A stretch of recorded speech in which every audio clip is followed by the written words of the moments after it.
untuk topik pertama, ini akan detailnya dibahas oleh mengenai guru honorer dan seleksi P3K akan dibahas oleh Dirjen GTK Mas Iwan. Tetapi sebelum itu mungkin saya memulai sedikit sebagai intronya.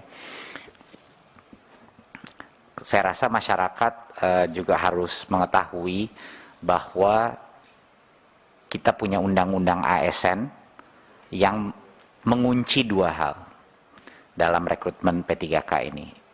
Yang pertama, undang-undang ASN itu mengunci bahwa baik dari pihak swasta maupun negeri harus diberikan kesempatan untuk masuk dalam seleksi guru. Jadi itu hal yang dikunci oleh undang-undang. Dan yang kedua adalah pegawai ASN harus bekerja di dalam organisasi pemerintahan. Jadi ini dua hal yang memang dikunci oleh Undang-Undang ASN. Tetapi saya mengerti bahwa ada dua isu besar. Satu isu yang terbesar adalah beberapa guru yang tentunya yang lolos passing grade tapi tidak ada formasi. Ada isu kedua yaitu guru-guru yang mungkin lolos passing grade tetapi kalah dengan beberapa guru swasta dari sisi ranking. Dan yang ketiga adalah isu beberapa yayasan yang kehilangan guru. Ya, ini isu tiga ini. Nah, ini akan dibahas sama Mas Iwan, tapi sangat penting untuk masyarakat mengetahui bahwa Kemdikbud mengambil posisi yang sangat jelas di sini. Walaupun ini bukan keputusannya Kemdikbudristek, bahwa ini adalah keputusan Panselnas, di mana ada beberapa pihak, posisi Kemendikbudristek, kami ada di sisinya guru honorer. Artinya apa? Kami mengambil posisi dan berjuang di Panselnas untuk bagi guru-guru yang sudah lolos passing grade tapi belum dapat formasi, kita ingin dia tidak harus tes lagi, pada saat formasinya keluar dia langsung dapat. Itu adalah posisi Kemendikbud. Satu, pertama. Jadinya guru-guru honorer di luar, para organisasi-organisasi harus menyadari bahwa Kemdikbud ada di sisi mereka dan kami sedang berjuang setiap hari untuk meyakinkan perubahan, sehingga perubahan Permen Pan-RB sehingga proses seleksinya itu bisa pada saat guru itu sudah lolos passing grade, kita ingin dia langsung dan formasinya terbuka, dia langsung dapat dan tidak perlu mengikuti tes lagi. Ya, itu yang pertama. Kita mengambil posisi yang sangat jelas untuk membela hak guru yang sudah lolos passing grade, tetapi belum dapat formasi.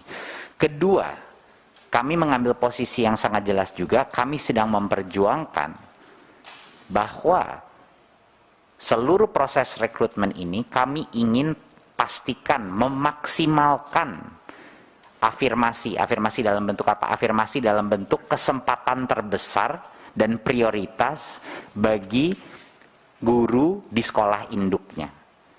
Itu adalah perjuangan kedua kita untuk memastikan dan memaksimalkan bahwa kita memberikan kesempatan terbesar dahulu bagi guru-guru honorer di sekolah-sekolah negeri di sekolah induknya dia, sehingga dia bisa mendapatkan kesempatan terbesar. Jadinya ini adalah dua hal yang sangat penting untuk dimengerti masyarakat dan para guru-guru honorer, bahwa Kemdikbudristek hadir di sisinya mereka. Ini sangat penting. Tetapi ini adalah keputusan bersama di Panselnas. Jadi mohon dukung kami dalam perjuangan ini, dan insya Allah kita akan mendapatkan terobosan, tapi kami akan terus berjuang untuk mencapai ini.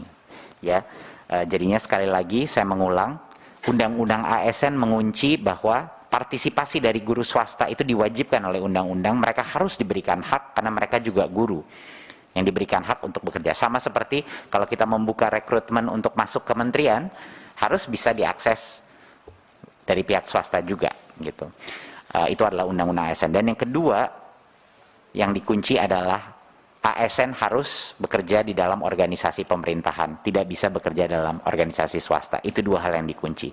Jadi solusi kita apa? Tadi yang saya sudah bilang, kita harus membuat proses rekrutmen P3K ini lebih baik lagi, sehingga benar-benar memprioritaskan guru-guru honorer negeri di sekolah induknya dulu kita berikan kesempatan. Dan yang kedua, yang sudah lulus passing grade jangan disuruh ngambil tes lagi. Pada saat formasinya tiba-tiba keluar, dia harusnya diamankan formasi itu untuk mereka. Ya, itu adalah posisi Kemendikbudristek. Poin saya terakhir sebelum saya berikan kepada Dirjen GTK adalah Bapak Ibu, di tengah berbagai macam aspirasi dari masyarakat, janganlah kita lupa satu hal dan satu angka yang luar biasa. Hampir 300.000 guru di tahun 2021, guru honorer yang tadinya pendapatannya 400.000 sebulan, 500.000 sebulan, yang sengsara dengan gaji begitu kecil, sekarang telah menjadi P3K. 300.000. Kapan itu terakhir terjadi? Mungkin saya tidak, Bapak Ibu mungkin yang bisa lebih ingat. Kapan itu terjadi?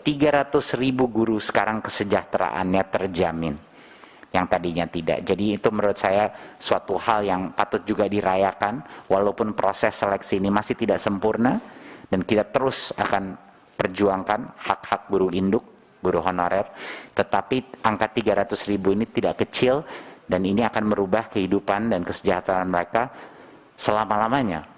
Jadi poinnya Bapak Ibu, kami menginginkan bantuan dari Komisi 10 untuk mengkomunikasikan ini kepada masyarakat, terutama yang isu formasi. Kalau semua Pemda telah mengajukan formasi yang kita inginkan sesuai dengan target kita, kita tidak akan ada yang namanya lolos passing grade tapi tidak mendapatkan formasi. Pasti semua yang lolos passing grade langsung menjadi P3K. Dan sekarang sudah sangat jelas, surat dari Kementerian Keuangan sudah keluar bahwa uang anggaran untuk guru P3K itu sudah dikunci. Sudah dikunci, artinya tidak bisa digunakan untuk hal-hal lain, hanya untuk itu. Hanya untuk P3K. Jadi sudah tidak ada lagi alasan kenapa formasi tidak diajukan secara full sesuai dengan anggaran yang sudah dikunci itu. Karena uang itu tidak bisa digunakan untuk hal-hal lain. Jadi mohon Bapak Ibu dalam sosialisasi ke masyarakat dan juga ke masing-masing Pemda ini bisa ditekankan, itu akan sangat membantu konstituen Bapak Ibu di masing-masing dapil. Dan poin saya yang terakhir adalah untuk mengulangi lagi bahwa posisi kami sangat jelas di sini. Kami berada di sisinya guru honorer yang merasa kami juga setuju dengan mereka bahwa guru honorer di sekolah induk yang lolos passing grade harus diprioritaskan untuk mendapat posisi itu, dan juga tidak harus mengambil tes lagi. Jadi itulah permintaan kita terhadap perubahan yang kami ajukan kepada Panselnas. Saya harap ini bisa ada titik temunya dan bisa kita memberikan keadilan bagi guru-guru yang sudah lolos passing grade dalam sekolahnya masing-masing. Dan apa yang sudah disampaikan Pak Andreas Parera, STW Jayati, fraksi PDI Perjuangan. Yang pertama, tentang guru-guru yang sudah diterima di P3K dan terkhusus untuk guru-guru yang berasal dari sekolah swasta. Yang tadi sudah disampaikan bahwa di dalam ketentuan Undang-Undang ASN yang dimaksud dengan aparatur sipil negara yang selanjutnya disingkat ASN adalah profesi bagi pegawai negeri dan P3K yang bekerja di instansi pemerintah. Nah, saya kira kalau kita mengacu kepada rencana untuk melakukan perubahan terhadap Undang-Undang ASN, saya meyakini ini adalah sesuatu yang cukup lama karena ini sebuah PR yang sudah kita kerjakan sejak periode yang lalu tetapi tidak pernah selesai. Mungkin yang bisa kita lakukan dengan terobosan hukum, kalau boleh saya mengusulkan, di dalam ketentuan peraturan atau di dalam Undang-Undang ASN ini tidak ada ketentuan umum apa yang disebut dengan instansi pemerintah. Sementara ada sebuah tulisan instansi pemerintah itu adalah satu kesatuan organisasi yang kemudian oleh pemerintah digunakan untuk melayani masyarakat. Mungkin tidak dengan terobosan digunakan peraturan pemerintah atau peraturan presiden yang kemudian bisa digunakan untuk menempatkan lulusan atau yang sudah lulus P3K dari sekolah-sekolah swasta, kalau dulu ada istilah diperbantukan, kalau dulu. Nah, mungkin tidak itu kita lakukan dengan terobosan ini. Karena kalau ini kita biarkan, ini juga menjadi darurat persoalan di sekolah-sekolah swasta. Karena banyak sekali, bahkan ada satu sekolah yang tinggal kepala sekolahnya saja, gurunya lolos semua di P3K. Tentu kita tidak membiarkan sekolah swasta mengalami hal ini. Jadi menurut hemat saya, terobosan terkait dengan undang-undang ini saya kira sangat diperlukan. Tidak menunggu perubahan undang-undang ASN. Dengan membaca undang-undang yang ada, tidak ada apa itu yang dimaksud ketentuan umum tentang instansi pemerintah. Tetapi ini mungkin bisa kita lakukan. Itu dari 100% yang mendaftar, yang lulus 85%. Dan yang tidak mendapat formasi hanya 8%. Ya, jadi saya kira ini perlu kita apresiasi. Terima kasih Gunung gitu. Dan yang terakhir, tenaga kependidikan mohon di 2022 diperhatikan. Penjaga sekolah, kemudian TU, pustakawan, operator. Mohon itu dimasukkan formasi dan kita berjuang untuk formasi itu bersama-sama. Di daerah kita mengusulkan kepada daerah, kemudian di pusat Pak Menteri ini juga mengusulkan formasi itu kepada Kementerian Menpan RP. Terima kasih.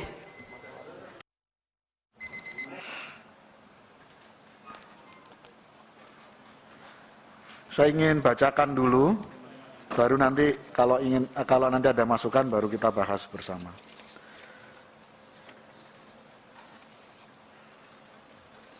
Kesimpulan, garing keputusan A, PPK dan tindak lanjut Panja PGTKH ASN.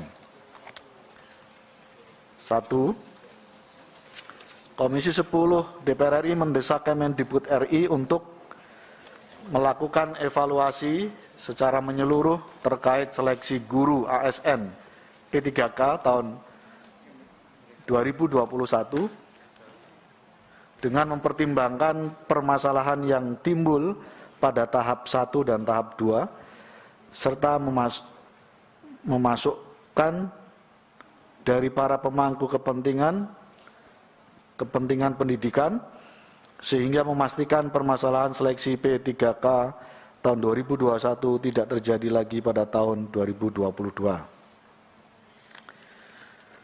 2. Komisi 10 DPR RI mendorong Kemendikbudristek RI mengkaji dan merumuskan terobosan hukum dalam bentuk ketentuan peraturan perundang-undangan untuk memberikan jaminan atau kepastian bahwa guru honorer swasta yang lulus seleksi P3K akan dikembalikan ke sekolah asal.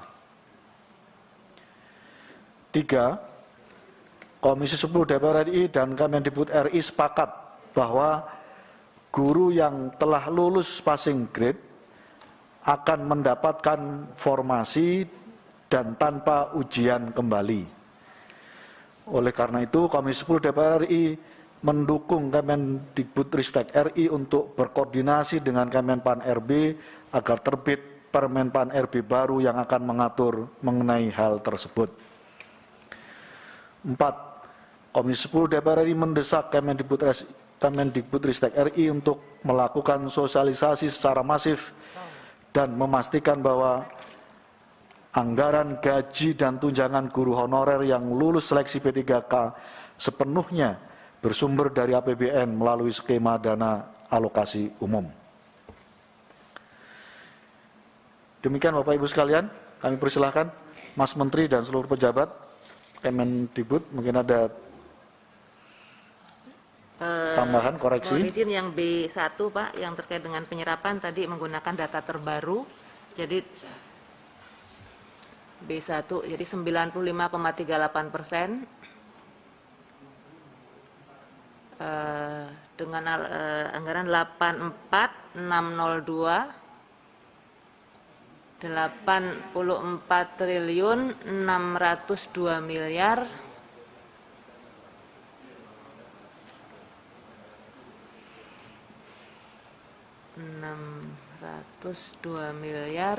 953 juta 451 ribu rupiah. Pak Iwan? Pak Ketua, ini yang nomor 2. Sepertinya itu bukan di kami juga, karena kan ini tentang aparatur sipil negara ya Pak. Jadi sebenarnya untuk mengkaji terobosan hukum, pertama itu bukan tadinya kan dari BMPS yang mengusulkan itu. Tentunya pada prinsipnya kita akan melihat bagaimana caranya, jadi objektifnya kan supaya memproteksi guru-guru negeri sekolah induk ya, seperti yang disampaikan Mas Menteri tadi. Tapi untuk terobosan hukum terkait dengan ASN ini, saya rasa bukan di Kemendikbud tempatnya. Jadi saran saya mungkin ini bisa dihilangkan dulu, Pak Ketua. Terima kasih. Atau kita dorong ke Kemenpan RB? Tidak, jadi usul Pak Ketua.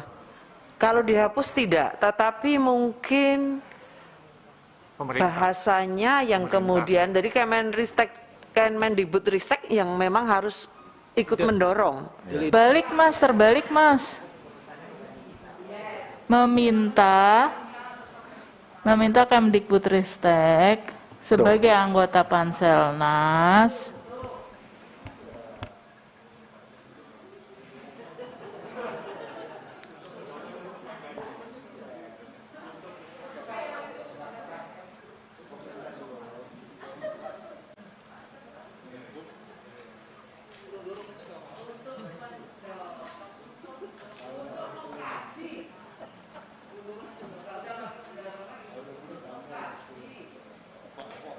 Oke, cukup. Cukup, Mas Menteri?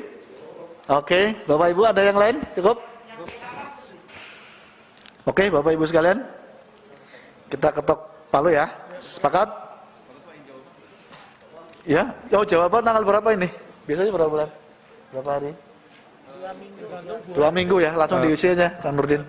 Mohon maaf Pak Ketua, untuk data kurikulum itu kami baru belum mulai pendataan bahkan untuk kurikulum prototipe. Jadi kalau 2 minggu belum bisa memberikan datanya. Oke. Kita persiapkan aja nanti tahun 2021 ya nanti Mas. Oke, Bu Sekjen, kami minta jawaban tertulisnya tanggal 26 Januari. Terima kasih Bapak Ibu sekalian, dengan baca Alhamdulillahirrahmanirrahim kita tutup rapat Raker pada kesempatan siang sampai sore hari. Terima kasih Mas Menteri, semua pejabat, terima kasih. Pak, 2 minggu tadi kok 26 Januari ya? Kalau 26 Januari 1 minggu berarti Pak.